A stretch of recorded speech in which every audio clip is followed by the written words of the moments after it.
আসসালামু আলাইকুম dear student, আশা করি সবাই ভালো আছো।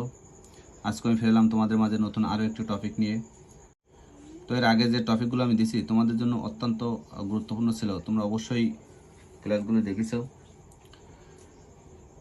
তো ধারাবাহিকভাবে যদি তোমরা আমার ক্লাসগুলো দেখো তো অবশ্যই তোমরা নতুন নতুন সেন্টেন্স তৈরি করতে পারবে, নতুন নতুন কনভারসেশন তৈরি করতে পারবে। একজন আরেকজনের সাথে ইংরেজিতে কথা বলতে তোমাদের জন্য অনেক সহজ হবে। আজকেও আমি তোমাদের যে টপিকটা দেবো, তোমরা এই টপিকটা দ্বারা অনেকগুলো কনভারসেশন তোমরা তৈরি করতে পারবে। দে কুড পেলে, তারা খেলতে পারত। তোমরা লক্ষ্য করবে যে আমি পার্সন ভার্ব তারপর অবজেক্ট চেঞ্জ করে নতুন নতুন সেন্টেন্স কি করে তৈরি করি, ঠিক সেম তোমরাও এইভাবে নতুন নতুন সেন্টেন্স তৈরি করবে, চেষ্টা করবে। আমি কিছু ভার্ব দিয়ে দিয়েছি, আজকেও প্রত্যেকটা ভার্ব দিয়ে তোমরা এক একটা কনভারসেশন তৈরি করতে পারবে। তো এখানে আমি দিচ্ছি দে কুড পেলে, তারা খেলতে পারতো। আমি যদি বলি হি কুড পেলে, সে খেলতে পারতো। আমি যদি এখানে বলি দে কুড রিড, তাহলে হতো কি তারা পড়তে পারতো। তো এখানে রিড ও write, teach, learn, know, help, speak, drink, তোমার যতগুলো ভার্ব এখানে মানে ভার্বটা চেঞ্জ করবে, যতগুলো ভার্ব এখানে বসাবে ততগুলো সেন্টেন্স তৈরি করতে পারবে।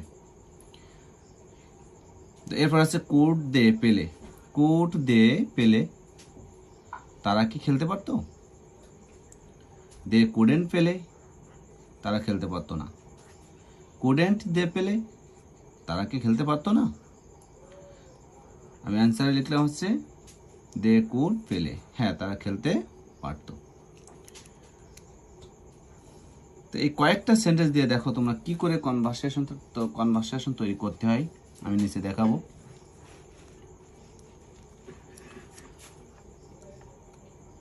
এখানে দেখা যাচ্ছে কুড দে পেলে, তারা কি খেলতে পারতো? ইয়েস দে কুড পেলে, হ্যাঁ তারা খেলতে পারতো। আমি যদি বলতাম কুড হি পেলে, কুড হি পেলে, তাহলে কি হতো? সে কি খেলতে পারতো? ইয়েস হি কুড পেলে, হ্যাঁ সে খেলতে পারতো। এরপর আছে হোয়াট কুড দে পেলে, তারা কি খেলতে পারতো? দে কুড পেলে ফুটবল, দে কুড পেলে ক্রিকেট। যেটা খেলতে পারতো সেটা শুধু এইখানে জড়াই দিলে সেন্টেন্স তৈরি হবে। হোয়েন কুড দে পেলে ফুটবল, কখন তারা ফুটবল খেলতে পারতো? আমি যদি এখানে বলি হোয়েন কুড হি পেলে ফুটবল, তাহলে কি হতো? কখন সে ফুটবল খেলতে পারতো। অ্যান্সার আসতেছে কি দে কুড পেলে ফুটবল, তারা ফুটবল খেলতে পারতো ইন দ্য আফটারনুন, বিকালে, তারা বিকালে ফুটবল খেলতে পারতো। হোয়ার কুড দে পেলে ফুটবল, তারা কোথায় ফুটবল খেলতে পারতো? দে কুড পেলে ফুটবল ইন দ্য ফিল্ড, তারা মাঠে ফুটবল খেলতে পারতো। হয় কেন কুড দে পেলে ফুটবল, কেন তারা ফুটবল খেলতে পারতো? দে কুড পেলে ফুটবল, তারা ফুটবল খেলতে পারতো বিকজ, কারণ, দে লাইক ইট, তারা এটা পছন্দ করে। হাউ কুড দে পেলে ফুটবল, কিভাবে তারা ফুটবল খেলতে পারতো? দে কুড পেলে ফুটবল নাইসলি, তারা সুন্দরভাবে ফুটবল খেলতে পারতো।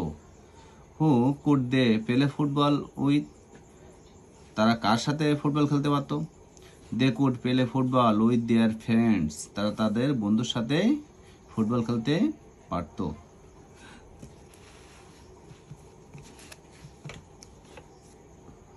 স্টুডেন্টস, আশা করি বুঝতে পারিছো। তো তোমরা ঠিক আমি যেভাবে কনভারসেশন তোমাদের তৈরি করা শেখালাম, তোমরা নিচে যে ভার্বগুলো দিছি আমি এই ভার্বগুলো দিয়ে তোমরা এখানে যতগুলো ভার্ব আছে প্রত্যেকটা ভার্ব দিয়ে তোমরা কি করবে, একটা কনভারসেশন তৈরি করবে।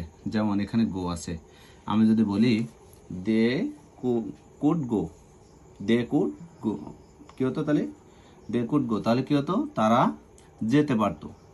আমি যদি বলি দে কুড কাম, তাহলে কি হতো? তারা আসতে পারতো। আমি যদি বলি কুড দে কাম, তারা কি আসতে পারতো? আমি যদি বলি কুড দে গো, তারা কি যেতে পারতো? কুড, আমি যদি বলি দে কুডেন্ট গো, তারা খেলতে পারতো না। আবার যদি বলি দে কুডেন্ট গো, তারা যেতে পারতো না। দে কুডেন্ট পেলে তারা খেলতে পারতো না, দে কুডেন্ট গো, তারা যেতে পারতো না। দে কুডেন্ট রাইট, তারা লিখতে পারতো না। কুড দে রাইট, তারা কি লিখতে পারতো? দে কুড রাইট, তারা লিখতে পারতো। কুডেন্ট দে পেলে বা কুডেন্ট দে রাইট, তারা কি লিখতে পারতো না? ইয়েস, দে কুড রাইট, হ্যাঁ তারা লিখতে পারতো। ডিয়ার স্টুডেন্টস, আশা করি অবশ্যই বুঝতে পারছো তোমরা।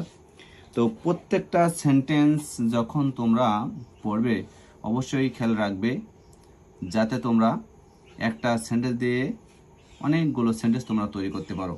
তো অবশ্যই তোমাদের সাবজেক্টের দিকে খেয়াল করতে হবে। এখানে সাবজেক্টটা তোমাদের চেঞ্জ করতে গেলে অবশ্যই অর্থটাও চেঞ্জ হবে, কারণ সাবজেক্টের আগে আমি তোমাদের বলছি যে এর আগে যে ক্লাসগুলো দিয়েছি প্রত্যেকটা সাবজেক্টের কর্তার অর্থ আমি দিয়ে দিয়েছি, প্রোনাউনের অর্থ আমি দিয়ে দিয়েছি। তো এখানে আমি যদি বলতাম আই কুড পেলে, তাহলে কী হতো? আমি খেলতে পারতাম। আই কুড পেলে আমি খেলতে পারতাম। আই কুড গো, আমি যেতে পারতাম। আই কুড রাইট, আমি লিখতে পারতাম। ইউ কুড পেলে, তুমি খেলতে পারতে। ইউ কুড গো, তুমি যেতে পারতে। ইউ কুড গো রাইট, তুমি লিখতে পারতে। আবার আমি যদি বলি দে কুড পেলে, রহিম কুড পেলে, রহিম খেলতে পারতো। রহিম কুড রাইট, রহিম লিখতে পারতো। রহিম কুড নো, রহিম জানতে পারতো। রহিম কুড হেল্প, রহিম সাহায্য করতে পারতো। রহিম কুড রিড, রহিম পড়তে পারতো। তো আশা করি বুঝতে পারছো। এইভাবে, ঠিক এইভাবে তোমরা যদি চেষ্টা করো বারবার, তাহলে অবশ্যই তোমরা একটা সেন্টেন্স দিয়ে তোমরা এরকম ধরনের সেন্টেন্স কনভারসেশন বহু তোমরা তৈরি করতে পারবে। তো আশা করি তোমরা আমার ক্লাসগুলো দেখবে, এবং আমার নতুন নতুন ভিডিও পেতে গেলে অবশ্যই তোমাদের সাবস্ক্রাইব করতে হবে, এবং লাইক, অবশ্যই তো লাইক দিবে। আর তোমরা যদি বুঝতে না পারো কমেন্টে আমাকে জানাবে, আমি অবশ্যই তোমাদের বোঝানোর চেষ্টা করব। Thank you so much.